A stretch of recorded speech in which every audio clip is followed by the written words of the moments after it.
Okay, what ended up happening is when I was in the black church, I was in black church since 1985 and spent until 2001 when I left New York. So what we're talking about, about 15 maybe years or so, I spent in the black church. And what ended up happening was when I was a Catholic, I was wondering, when the Catholic, we had Hispanic services, so it was all in Spanish, whatever. So you never ran into black folk. But what ended up happening is I wonder where they were at. Finally found out that they were in the black church, and I went ahead and started listening to some ministries on the radio, and that led me to go. Well, God, in His divine providence, provided an open way to go ahead and get into a black church, and there I was for several years as the audio tech. But here, one of the books that was highly recommended by Bishop Lanley Penn was From Babylon to Timbuktu, and it was written by Rudolph R. Windsor. Now, it's not a stretch of the imagination. It's actually just pure deep analysis.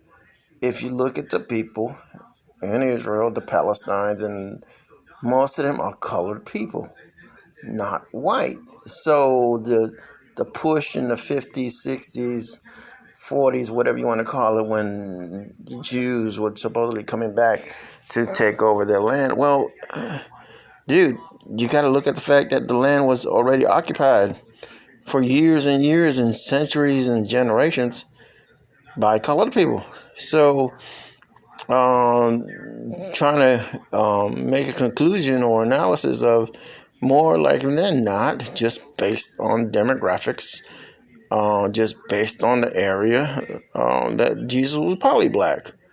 But here, page 35 speaks about the original black Jews. And here, let me read this here. There is more than enough evidence to prove that all the original Israelites were black, including the surrounding nations in the Middle East.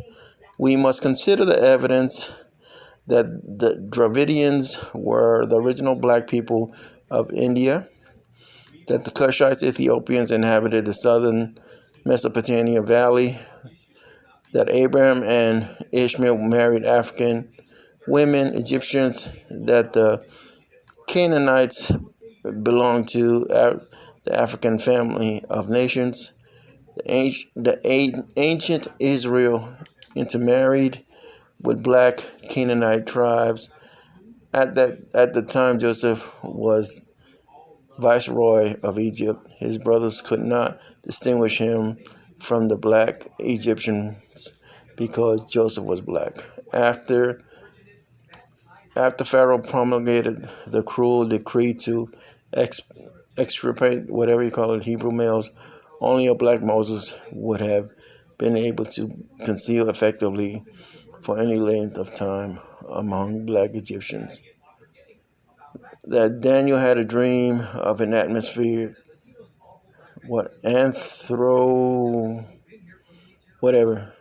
famous god with woolly hair, that biblical leprosy laws of the time could only apply to very dark people with black hair. The black Jews of India, Abyssinia, Ethiopia, and West Africa consider themselves original Jews because of the purity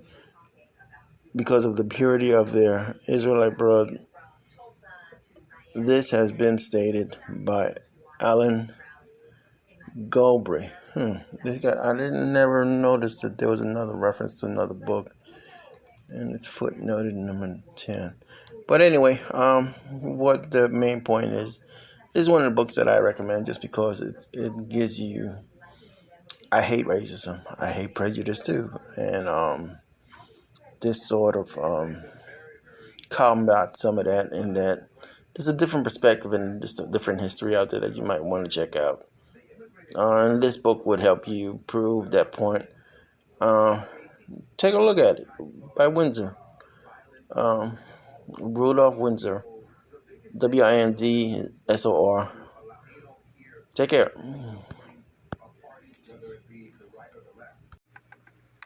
Purpose. What is the purpose?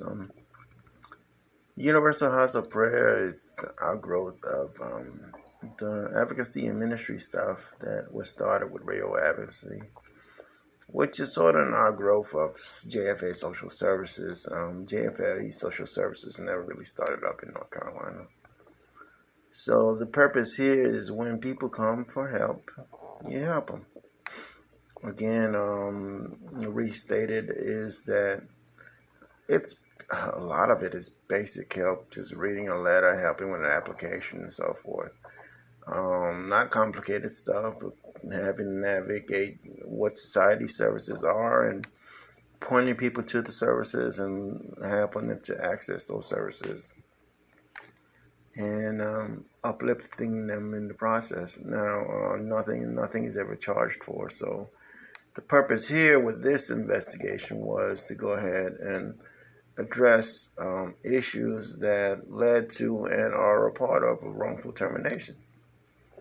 The individual in this scenario is Reynaldo J. McClain, and it also addresses safety issues at a predominant center in the right smack in the middle of downtown Raleigh, the capital of North Carolina.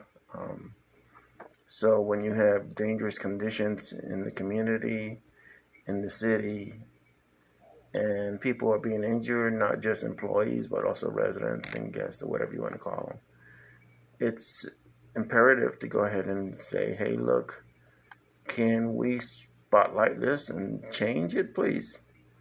So the purpose is to get some sort of change. Also, it continues what was started with open and competitive hiring.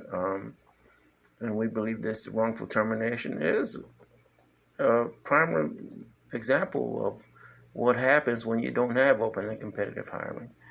When you have scenarios where a dominant race takes over an employment workplace and they run it as they feel like and that's regardless of policies and procedures that are in place to go ahead and have a productive workplace environment that is conducive to executing services on the behalf of the government. And government employees going astray, basically.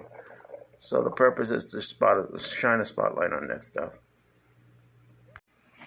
Okay, when you weigh in data, especially interviews, affidavit, testimonials, whatever you want to call them, accounts, and so forth,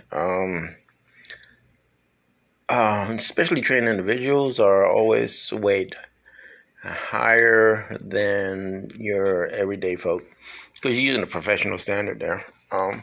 So your doctors, your lawyers, police officers, all those people who have special advanced training and degrees tend to be weighed on the higher side in terms of any analysis. I mean, that's why you go to trials and all of a sudden you have professional testimony by so-and-so. Why? Because they have degrees and so forth. I have a master's degree, for example.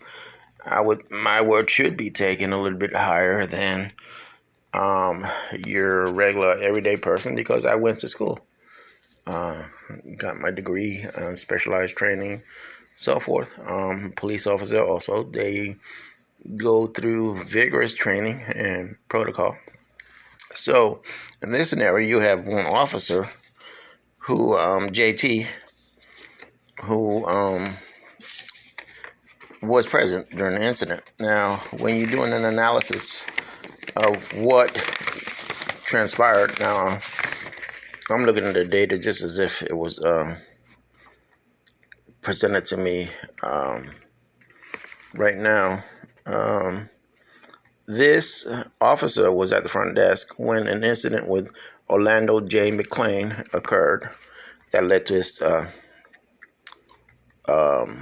termination. Now, it's interesting because I thought this officer wasn't present, maybe was making rounds, wasn't anywhere near the front desk, but apparently this person Officer was right there at the front desk. And what's interesting is that this officer portrays the incident as not a big deal as quote unquote as the ladies make it out to be. So her professional training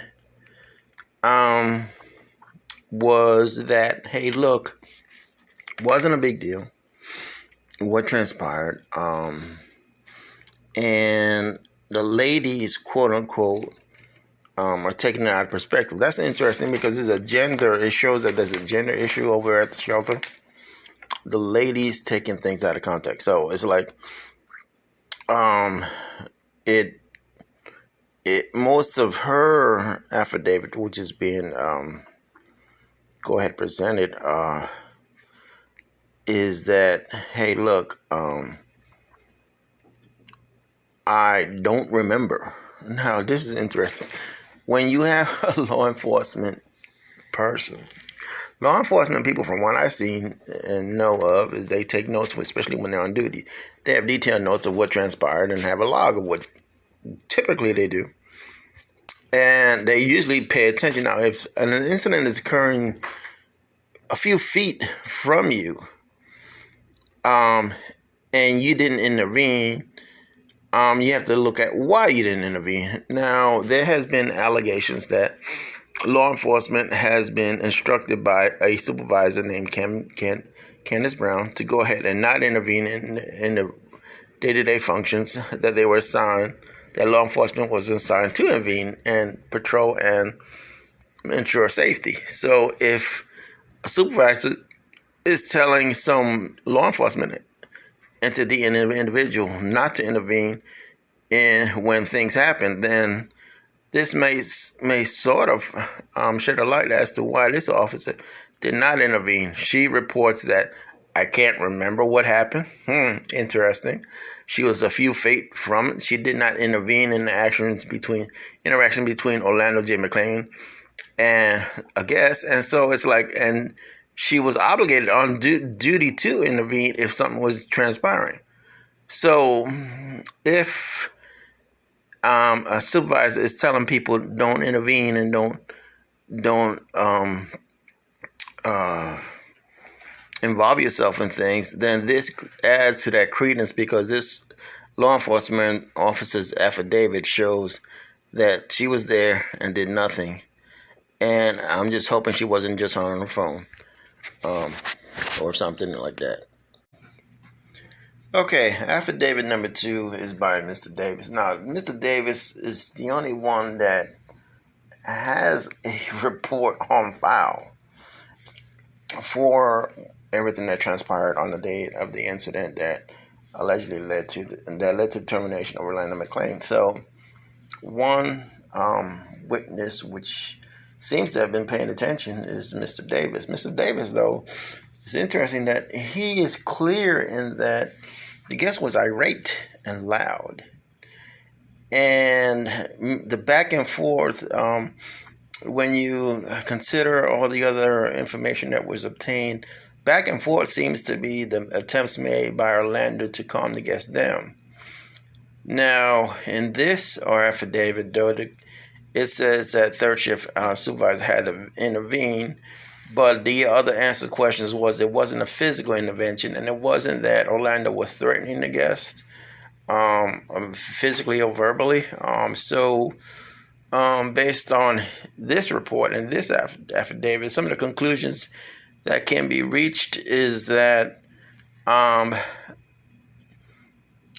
the supervisor intervention took place. It was a verbal intervention, though it wasn't a physical intervention, which seems to be at odds with what was being reported. The other thing is that you just have an environment wherein law enforcement is present and a guest is irate, but no call for help was made by a third shift supervisor. So is this an environment wherein the women I don't know if you guys the way black women treat black men is not the same way white women treat white men, or Hispanic women treat Hispanic men. The quote unquote ladies may be a little bit more harsh, I would say. And I'm not sure if the third shift supervisor's actions just reflect the fact that there was a more of a hands-on approach that she has established. There are allegations that this third shift supervisor is threatening guests and so forth. I'm not sure if this report would tend to support that, because I would have thought that she would have just left it to the law given a threat was made. And if she didn't leave it to the law, based on what this account says, she intervened. Does that go more towards to what's being reported is that law enforcement is being routinely told to hold back? Either way, the weight of Mr. Davis's reports is higher, in that I know we had a law enforcement report, which is way pretty high, but here this guy actually paid attention. Seems like he was looking at what was happening and what was transpiring. And from what he saw, it was a verbal intervention by a third shift supervisor and no call for help, even though help was right there at the desk. So there's also this sort of adds to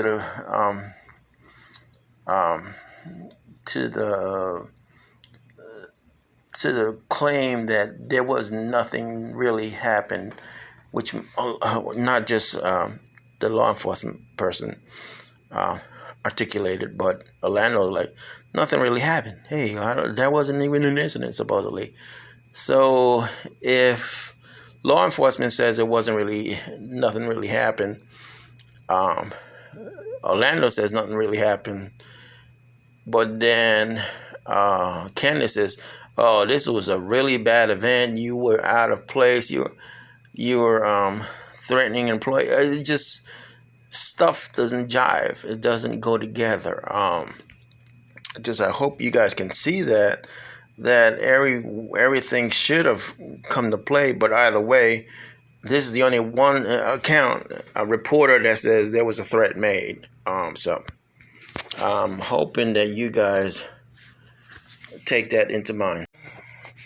So, one of the last professional affidavits. I term it professional affidavit for a reason, because if you've been trained and been working there, you're a professional, okay? This is the lowest level professional, because it doesn't seem like this person is very apt at answering questions at length. So when you look at abilities to be credible witnesses and document what you see and transpiring during your shift, this is one of those that seem to be one of the least detail-oriented answers that were received. So this person clearly says that Orlando did not threaten verbally or physically the guest. And here also is a controversy, is that it doesn't say that Candace Brown intervened. And this person reports that he was present during the incident in question. So he doesn't report that there was an intervention at all by Supervisor Candace Brown. So that's interesting.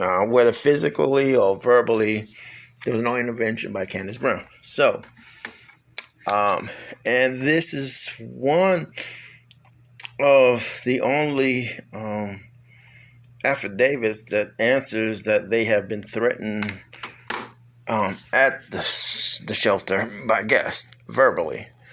There's another interesting concept in that it was always it was a routine basis that these people, they came in high and drunk and they would always threaten whatever.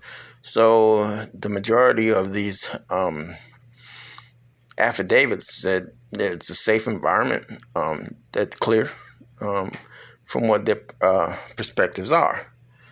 This one here, though, says, yes, I've been verbally threatened, but don't report it. So you have a reporting problem also, because if they are threatened verbally, it will not make it to the next shift, so to speak. Any verbal threats would die therein. So based on what the feedback is from this person. Interesting concept. I mean, you are a trained professional, and it seems like there needs a training up, because when you are asked for an affidavit and given ample spaces to comment on, none of it was used. It was just a yes or no answer that was received, and no details.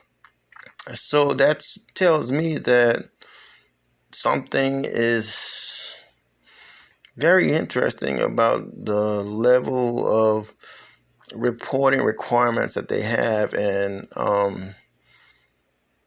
what information, do they actually get detailed reports about what's transpiring from shift to shift? I know we used to have detailed reports. I'm not sure if that currently is the case anymore. Just an interesting takeaway here. Just, again, this report is only weighed at 20%. Your 20% is based on the amount of detail level, and also just, although he's a professional, there was no other reports submitted officially through official channels on databases and so forth, to my knowledge, upon information and belief. So it just questions about how much is happening at the shelter that doesn't get reported. And is there a push not to report stuff, as is being alleged?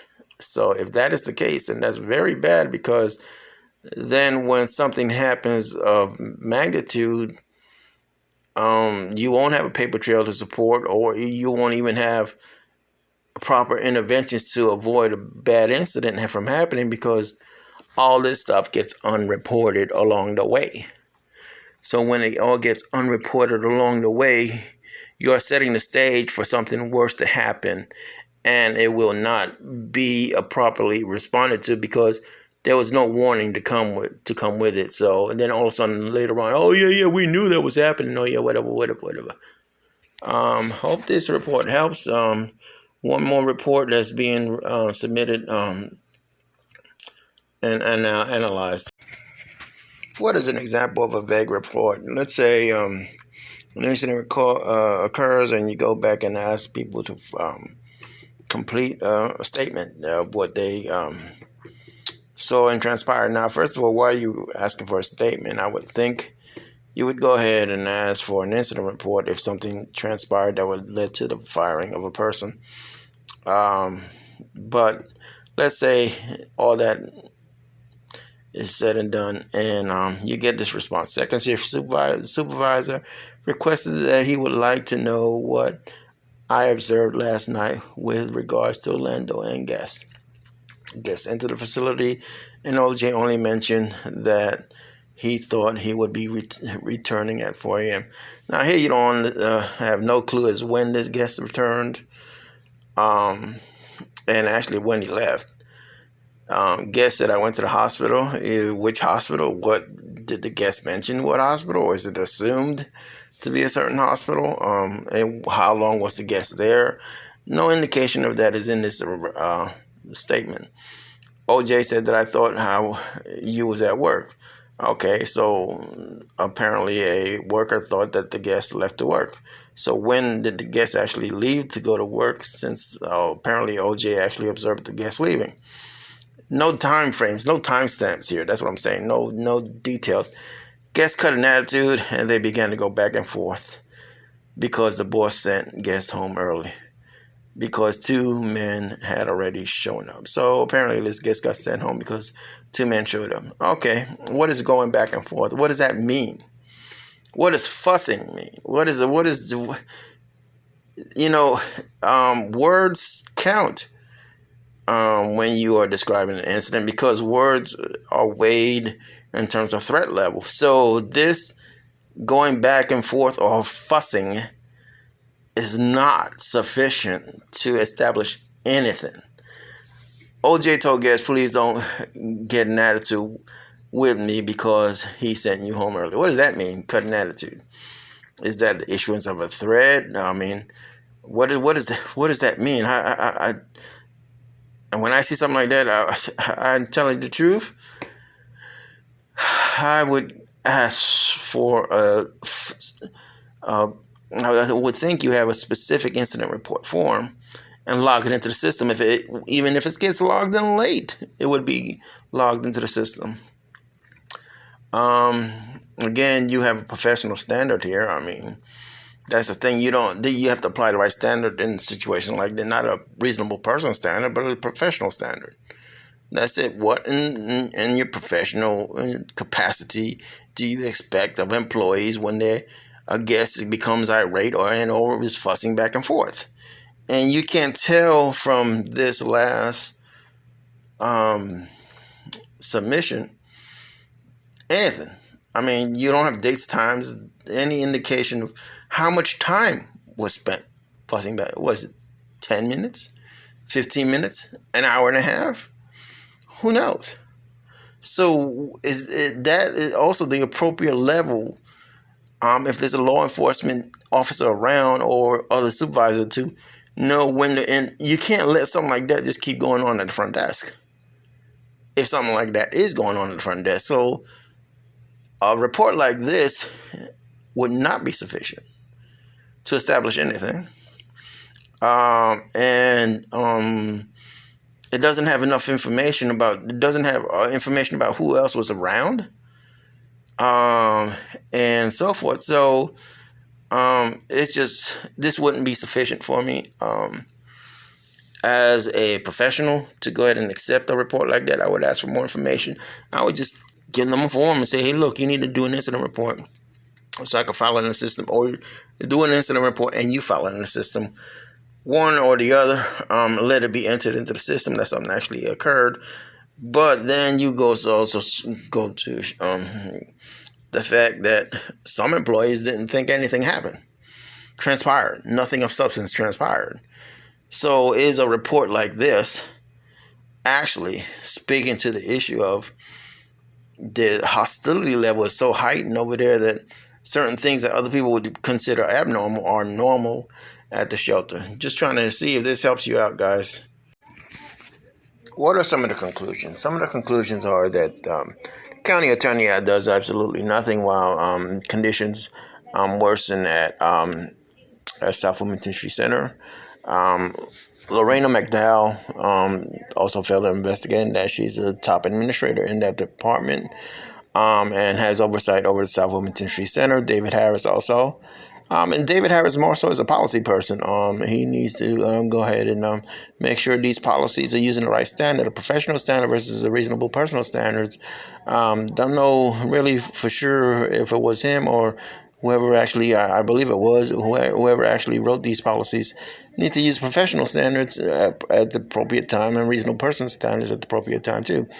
Angela Crawford also failed to investigate. Here's the meat and crust of this. The evidence shows that the tendency and propensity is that this wasn't a severe incident, number one. So that's a conclusion. It wasn't a severe incident, number one. That's based on the feedback from those involved who did participate. Number two, that the resident never filed a complaint, so you don't have him available and around as a witness. So that conclusion goes to the fact that, hey, look, you need to have everybody available and accountable in this matter, available as witnesses. But then Mr. Orlando went to a meeting with a supervisor First of all, it was way later than the incident, so he was allowed to keep on working if he was a threat. That's so unusual and so inappropriate, number one. So unusual, number two, is that, first of all, when the incident was occurring, that no incident reports were done. So you have the lower barrier that creates more of a threat to employees, but then you have failing to document. That's also against county policy. And then even if you document, you got to make sure your documentation is accurate. So if you're falsely accusing someone and saying, hey, I had to physically stop you from hurting this dude, and it wasn't the case, nowhere in any of the reports is that a conclusion, then that's a problem. And number three is that if you are above that person, Candace Brown, and you're the next level in investigative process, you receive emails that you ask for weeks later from employees who are present to give an account of what has transpired, and then you withhold that as you going around telling people, hey, look, I believe these reports are false. That's why I'm not surrendering them. You can't just willfully withhold stuff and be in your position. That doesn't make sense. So one conclusion is that you have aided and abetting here of the falsification of a report as evidenced by going around, as Mr. Frank Lawrence has been reported to be doing.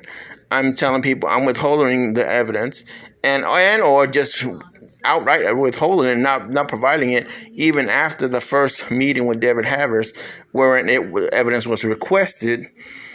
No one's surrendered it. So it's like, okay, you have two supervisory level people here who just are totally engaging in criminal actions, number one, and or against basic policy that's outlined in county policies.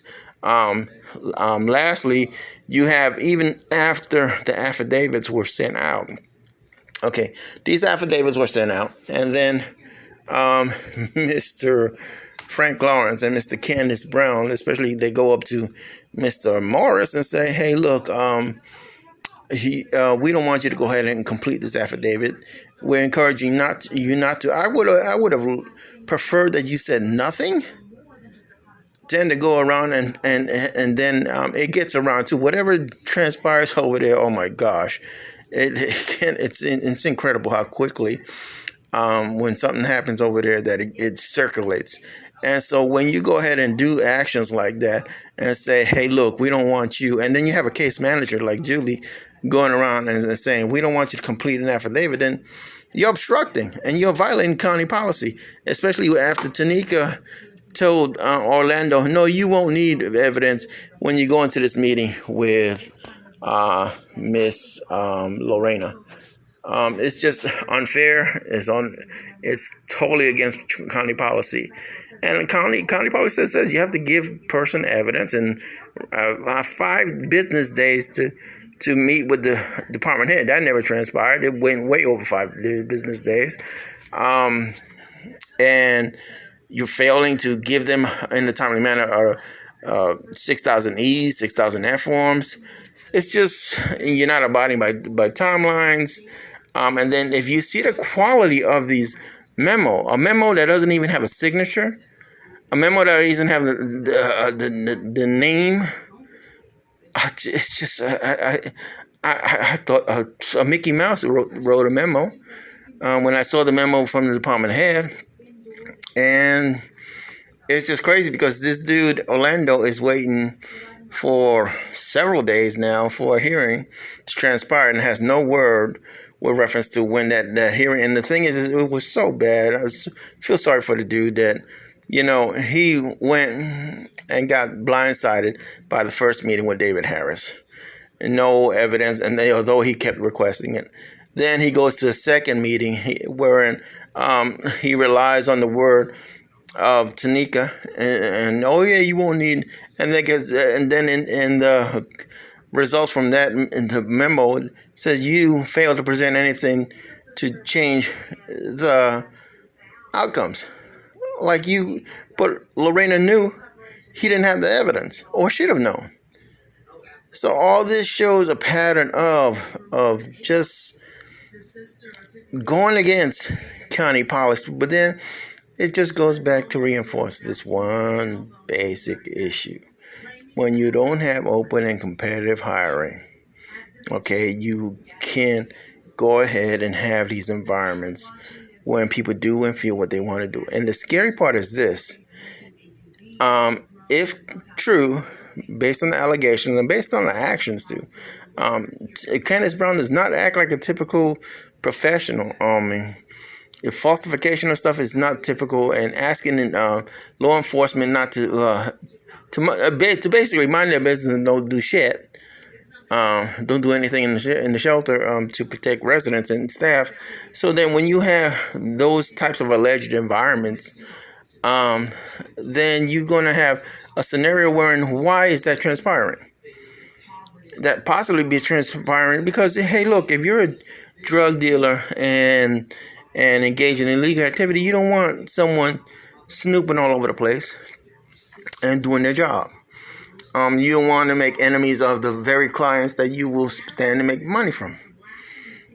I'm offering that as a possible motive, even though you really need to investigate to see what is actually transpiring there. And that's what's being asked for, a thorough investigation of the district attorney's office. That's why this is being sent to the district attorney's office for an investigation, period. I mean, it's just the evidence that we received so far is not conducive to support the false allegation made by Candace Brown and or merit the dismissal of the employee Reynaldo McLean. That's the conclusion, that based on what we've gotten so far, which they have had access to, they being county attorney and upper administration and HR had access to and could have asked for, but it just keeps on going. And so I'm going to go ahead and submit this to y'all. Whether or not you review it is up to y'all, but it's here. God bless. Thank you. And it's real sad, dude. It's real sad. This dude jacked up from the beginning, and the evidence just supports his claims that there really wasn't, nothing really transpired based on the viewpoint of multiple employees. So you take them out and make a molehill like what do you call it? Sent an email out recently about a car being parked in the back lot. As soon as I send an email out, Frank then immediately contacts the cook's employer, and his supervisor says to him, the cook comes to the front to argue with Teresa about, hey, look, why am I not allowed to park in the back no more? When Teresa was targeted months before for parking in the back, here this same dude was doing the same thing. And it takes an email from me for Frank to even send an email out to go ahead and address it. That's a prejudice issue. That's impunity. That's everything. God bless. Take care.